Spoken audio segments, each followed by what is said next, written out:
ഈ ചേട്ടന്റെ മുണ്ടഴിഞ്ഞു പോയത് അയാൾ അറിഞ്ഞില്ലേ? ചേട്ടാ മുണ്ട് പോയി. നോ, മുണ്ട് പോയതല്ല, മുണ്ടില്ല. ഇത് ബർമുടയാണെടാ.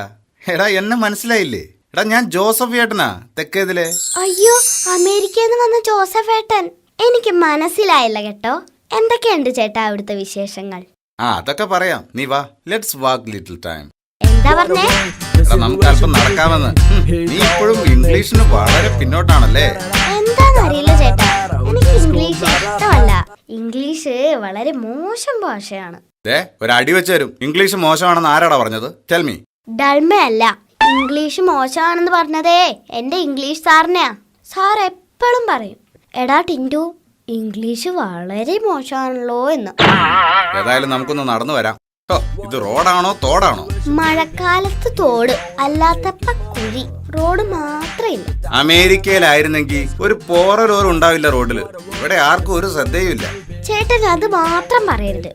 ഇവിടെ കൊച്ചു കുട്ടികൾ പോലും വളരെ ശ്രദ്ധയോടെ റോഡിലൂടെ നടക്കുന്നത്. ശ്രദ്ധയില്ലായിരുന്നെങ്കിൽ എപ്പ കാറ്റ് പോയി എന്ന് ചോദിച്ചാൽ മതി. അമേരിക്കയേക്കാൾ ബെസ്റ്റാ ഞങ്ങള്. കണ്ടോ, ഈ വേസ്റ്റുകൾ ഇങ്ങനെ കൂട്ടിയിട്ടിരിക്കുന്നത് എത്ര മോശമാണെന്ന് നോക്കിക്കേ. അമേരിക്കയിലായിരുന്നെങ്കിൽ ഒരു കടലാസ് കഷ്ണം പോലും വഴിയിൽ കാണില്ല. എന്റെ ചേട്ടാ, ഞങ്ങൾ മലയാളികൾ ഭൂമിയിലെ സകല ജീവികളെ സ്നേഹിക്കുന്നതാ. ഈ വേസ്റ്റുകൾ ഇങ്ങനെ കൂട്ടിയിട്ടില്ലെങ്കിൽ കൊതുകുകൾ എങ്ങനെ മുട്ടയിട്ട് പെരുകും? എലികൾക്ക് എവിടുന്ന് ഭക്ഷണം കിട്ടും? പുഴുക്കളും പ്രാണികളും എങ്ങനെ ജീവിക്കും? സജീവികൾക്കും ജീവിക്കണ്ടേ? വെറുതെയല്ല ഇവിടെ അസുഖങ്ങൾ പെരുകുന്നത്. നാട്ടുകാർക്ക് അസുഖം ഇല്ലെങ്കിൽ ഇവിടുത്തെ പാവപ്പെട്ട ഡോക്ടർമാരെങ്ങനെ ജീവിക്കും? കാശുണ്ടായിട്ട് കാര്യമില്ല ചേട്ടാ.